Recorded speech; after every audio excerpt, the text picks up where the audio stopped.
Hello नमस्कार दोस्तों, मैं विनीत चौहान स्वागत करता हूं एक बार फिर से आप सभी का अपने यूट्यूब चैनल चौहान क्लासेस पर, जहां पर आज हम ह्यूमन न्यूट्रिशन का मानव पोषण का लास्ट पार्ट डिस्कस करेंगे, जिसमें हम डिस्कस करेंगे फैट के बारे में, लिपिड्स के बारे में। फैट और लिपिड दोनों एक ही हैं, जिनको हिंदी में बोला जाता है वसा। ठीक है, वसा के बारे में आज बात करेंगे। जो आपका फैट होता है, लिपिड्स होता है, ये आपका होता है एनर्जी गिविंग फूड। ठीक है, मैंने आपको 3 फूड बताए थे जो आपको एनर्जी देते हैं। एक होता है आपका कार्बोहाइड्रेट, एक का आपका होता है प्रोटीन और एक आपका होता है फैट। ये 3 चीज़ आपको एनर्जी देती हैं और विटामिन्स आपको एनर्जी नहीं देती हैं। ठीक है, तो आपसे पूछेगा एनर्जी गिविंग फूड नहीं है तो वो है हमारा विटामिन्स। फैट, प्रोटीन और कार्बोहाइड्रेट, ये तीनों क्या करते हैं, हमें एनर्जी देते हैं। ठीक है, अब क्वेश्चन ये बनता है कि 1 ग्राम फैट में कितनी एनर्जी मिलती है, कितनी कैलोरी एनर्जी मिलती है। तो 1 ग्राम फैट जो होता है, 1 ग्राम जो वसा होती है वो हमको देती है 9.3 कैलोरी एनर्जी। ठीक है, तो आपसे पूछेगा कि 1 ग्राम आप फैट ले रहे हो, 1 ग्राम फैट में कितनी एनर्जी मिलेगी, तो वो मिलेगी हमें 9.3 कैलोरी, 9.3 कैलोरी ऊर्जा मिलती है। ठीक है, अब जो आपका फैट होता है, वसा होता है, वसा को जो सिंथेसाइज्ड होता है, मतलब उसको जो संश्लेषण होता है वसा का संश्लेषण आपका माइटोकॉन्ड्रिया द्वारा किया जाता है। ये आपका इम्पोर्टेंट पॉइंट है, इसको आप इम्पोर्टेंट करके डाल देंगे कि वसा का संश्लेषण किसके द्वारा होता है। सेल के जो कोशिका होती है, कोशिका के किस पार्ट द्वारा होता है, तो वो आपका होता है माइटोकॉन्ड्रिया द्वारा। तो fat is synthesised by mitochondria. ठीक है, जो इसका संश्लेषण होता है वसा का, वो आपका होता है माइटोकॉन्ड्रिया द्वारा। हिंदी में माइटोकॉन्ड्रिया बोल देता है कभी कभी, या आपको बोल देगा सूत्र कणिका द्वारा। ठीक है, या आपसे बोल देगा सूत्र कणिका द्वारा। ठीक है, यहाँ से एक क्वेश्चन एक बार और पूछा हुआ है कि जो आपका फैट होता है, फैट का स्टोर हाउस क्या होता है, उसका संचित गृह क्या होता है। जो वसा होती है वह वसा कहाँ पर संचित होती है, तो वो आपकी होती है लीवर में, यकृत में, मसल्स में, मांसपेशियों में, और आपका होता है एडिपोज टिश्यू, एडिपोज ऊतक में। ठीक है, और इसको तो आप याद ही रखना, एडिपोज टिश्यू, ये तो आपको बहुत बार पूछा हुआ है। ठीक है, तो जो आपकी फैट है, जो वसा होती है, वसा संचित होती है या तो आपकी लीवर में, मसल्स में, और आपकी एडिपोज टिश्यू, एडिपोज ऊतक में। ठीक है, जो आपकी फैट होती है, जनरली फैट 2 टाइप की होती है। ठीक है, एक होती है सैचुरेटेड और एक होती है अनसैचुरेटेड। सैचुरेटेड मतलब संतृप्त और अनसैचुरेटेड मतलब असंतृप्त। अब संतृप्त किसको बोलेंगे, संतृप्त फैट वसा किसको बोलेंगे, सैचुरेटेड फैट किसको बोलेंगे।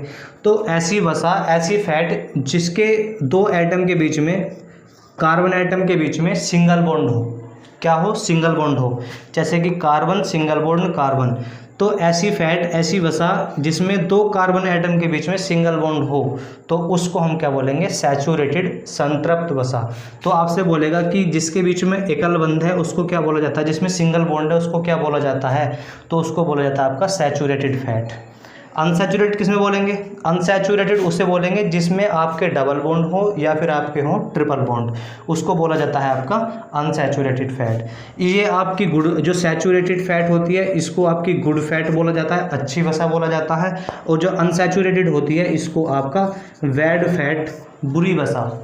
ठीक है, जिसमें आपके जो मतलब फैट बढ़ाती है हमारी बॉडी के अंदर, हमारे स्टमक के अंदर, तो वो आपकी अनसैचुरेटेड फैट ही आती है। सैचुरेटेड फैट का जो एग्जांपल होता है वो आपका होता है वेजिटेबल घी, वनस्पति घी।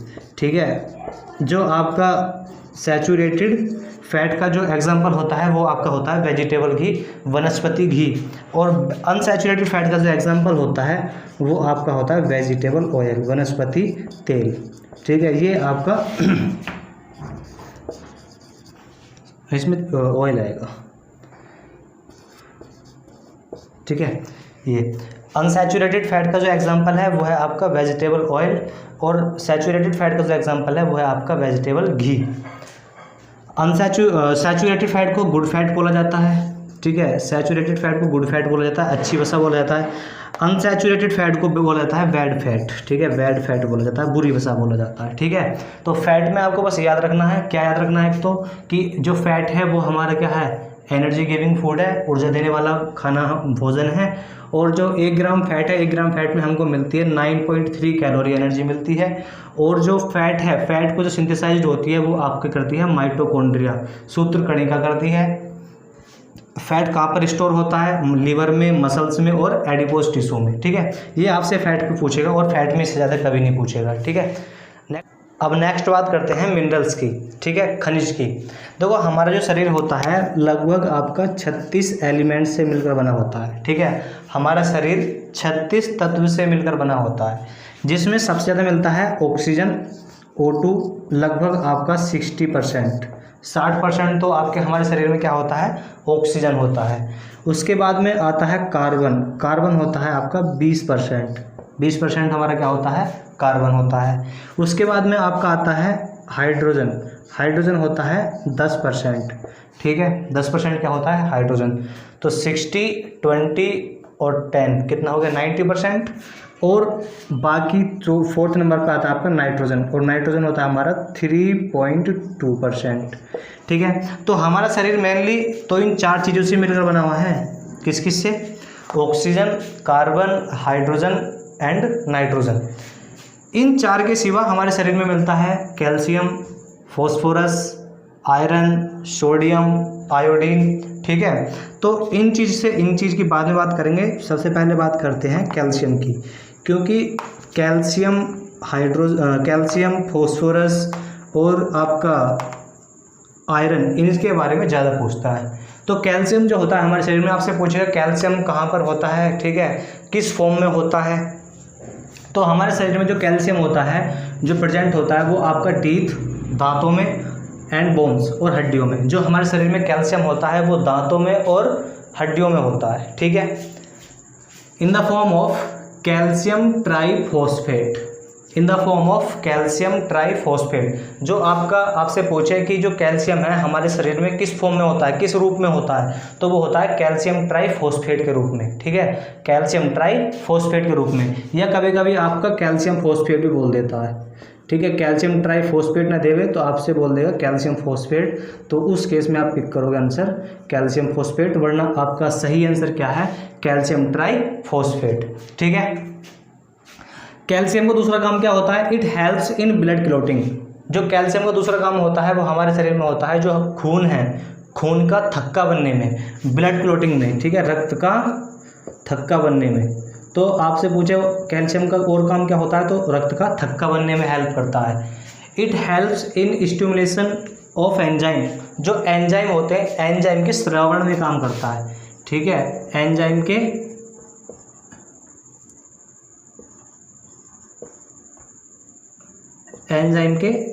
निकलने में, स्रावण में काम करता है ये। ठीक है, तो कैल्शियम का दूसरा काम क्या होता है? ब्लड क्लॉटिंग, रक्त का थक्का बनाना, और जो एंजाइम्स होते हैं एंजाइम को निकालना, उनको स्रावित करना। दूसरे की बात करते हैं फॉस्फोरस की, सेकंड बात करते हैं फॉस्फोरस की।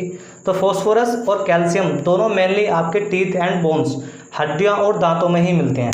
तो ये जो फॉस्फोरस होता है, फॉस्फोरस का काम होता है हड्डियों और जो दांत होते हैं, टीथ और बोन्स होते हैं, इनको डेवलप करना, ठीक है। तो helps in development of teeth and bone. जो आपका फॉस्फोरस है, फॉस्फोरस का काम होता है दांत और हड्डियों को डेवलप करना, इनको विकसित करना, ठीक है। तो helps in development of teeth and bone.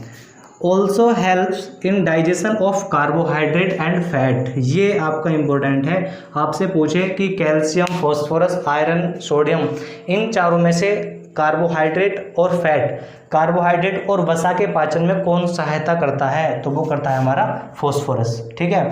तो also helps in digestion of carbohydrate and fat. Carbohydrate और वसा के पाचन में सहायता करता है कौन? फॉस्फोरस। नेक्स्ट तीसरी बात करते हैं आयरन की, ठीक है। ये आप इम्पोर्टेंट डालेंगे। आयरन का सिंबल क्या होता है? Fe। आयरन जनरली हमारे ब्लड में मिलता है, ठीक है, हमारे खून में मिलता है। जो आयरन होता है, जो लोहा है, लोहा जनरली हमारे शरीर में किस में मिलता है? ब्लड में मिलता है, खून में मिलता है, ठीक है। और जो हमारे खून में होता है हीमोग्लोबिन, जिसकी वजह से हमारा खून क्या होता है? लाल होता है, ठीक है। हमारा खून जो होता है वो लाल किसकी वजह से होता है? हीमोग्लोबिन की वजह से होता है। और हीमोग्लोबिन जो मेनली बनता है वो किससे बनता है? आयरन से बनता है, ठीक है। तो it is useful for blood. जो आयरन है सबसे ज़्यादा यूज़फुल किसके लिए है? ब्लड के लिए है, खून के लिए है, ठीक है। It is useful for blood. Haemoglobin is made of iron. जो हीमोग्लोबिन होता है हमारे शरीर में वो किससे मिलकर बना होता है? आयरन से मिलकर बना होता है। अब आपसे पूछेगा कि आयरन की कमी से कौन सी डिसीज़ होती है, ठीक है। आयरन की कमी से कौन सा रोग होता है? तो वो आपका होता है एनीमिया, अरक्तता, ठीक है, अरक्तता। आपसे पूछेगा एनीमिया किस एलिमेंट या किस मिनरल की कमी से होता है? तो वो आपका होता है आयरन, लोहे की वजह से, लोहे की कमी से, ठीक है, लोहे की कमी से। तो anaemia disease happens due to lack of iron. Iron की जब बॉडी के अंदर कमी होगी तो आपको कौन सा रोग होगा? एनीमिया रोग होगा। कौन सा रोग होगा? एनीमिया रोग होगा, अरक्तता रोग होगा, ठीक है। 4th नंबर बात करते हैं सोडियम की। सोडियम जो है वो आपका बस जनरली किस में काम करता है? ब्लड प्रेशर को कंट्रोल करने में। आपने देखा होगा बहुत से लोग जब ब्लड प्रेशर होता है वो आपका सोल्ट लेते हैं, सोल्ट मतलब नमक, ठीक है। और नमक का फॉर्मूला क्या होता है? NaCl। और NaCl में जो काम करता है वो कौन करता है? आपका Na मतलब सोडियम, ठीक है। तो जब ब्लड प्रेशर होता है, ब्लड प्रेशर के समय जनरली NaCl मतलब सोल्ट नमक क्यों लेते हैं? वो इसलिए लेते हैं क्योंकि जो सोडियम होता है, ठीक है, Na होता है, वो आपका क्या करता है? ब्लड प्रेशर को कंट्रोल करता है। तो सोडियम का काम यही होता है, it helps in control blood pressure, blood pressure को कंट्रोल करने में। नेक्स्ट बात करते हैं आयोडीन की।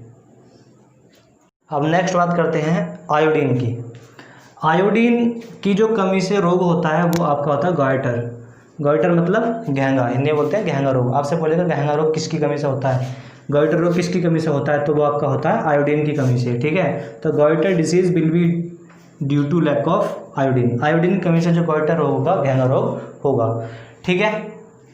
आप आयोडीन का आइसोटोप होता है I-139, ठीक है, I-139, ठीक है। ये आपका आइसोटोप होता है, समस्थानिक होता है, ठीक है। तो अगर आप इसको लेते हो, आयोडीन के इस समस्थानिक को, आइसोटोप को लोगे तो आपको गॉइटर मतलब घेंगा रोग नहीं होगा। नेक्स्ट बात करते हैं पोटेशियम की। पोटेशियम आपसे कुछ नहीं पूछेगा, पोटेशियम पूछेगा कि आपसे पोटेशियम में बस ये पूछेगा कि पोटेशियम कहाँ कहाँ प्रेजेंट होता है। तो पोटेशियम होता है लीवर में, यकृत में, किडनी, गुर्दे में, ब्लड, खून में। 3 जगह आपका पोटेशियम पाया जाता है, लीवर में, किडनी में और ब्लड में। पोटेशियम से ये पूछेगा और कुछ नहीं। नेक्स्ट बात करते हैं जिंक की, ठीक है। जिंक जो होता है आपका टीयर्स, हमारे जो आंसू होते हैं, आंसुओं में पाया जाता है जिंक, ठीक है। हमारे जो टीयर्स होते हैं, आंसू होते हैं, उनमें पाया जाता है। सलाइवा जो हमारी लार होती है, लार के अंदर क्या मिलता है? जिंक मिलता है।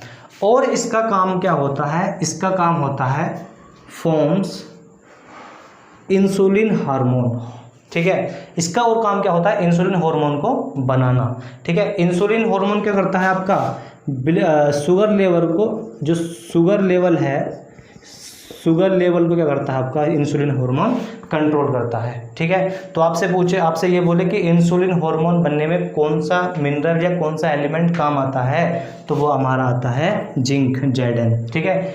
इंसुलिन हार्मोन के बनाने में कौन सा मिनरल काम आता है? तो वो हमारा आता है जिंक, ठीक है। और इंसुलिन हार्मोन का काम क्या होता है? शुगर लेवल को कंट्रोल करना, ठीक है। इंसुलिन हार्मोन का काम क्या होता है? शुगर लेवल को कंट्रोल करना। अभी हार्मोन सभी बाकी सब चीज़ें आगे पढ़ाएंगे, ठीक है। नेक्स्ट बात करते हैं मैग्नीशियम की, Mg। मैग्नीशियम को डिनोट करते हैं Mg के साथ। Mg मैग्नीशियम में बस ये पूछेगा मैग्नीशियम कहाँ प्रेजेंट होता है? तो ये हमारा होता है मसल्स में, मांसपेशियों में, ठीक है। कहाँ मिलता है? हमारा मांसपेशियों में मिलता है, ठीक है। आपसे पूछे कहाँ मिलता है मैग्नीशियम? तो मिलता है मांसपेशियों में, ठीक है। ये आपका चैप्टर कंप्लीट हो गया, ह्यूमन न्यूट्रिशन, मानव पोषण। और मानव पोषण में इतना आपको करा दिया, इससे ज़्यादा आप कहीं नहीं मिलेगा, ठीक है, ये गारंटी है, ठीक है। तो आपको ये पार्ट पसंद आया हो, वीडियो को लाइक कीजिए, शेयर कीजिए और चैनल को सब्सक्राइब करते चलिए, ठीक है। और लाइक तो ज़्यादा ही करते चलो, सब्सक्राइब ज़्यादा करते चलो। Thank you.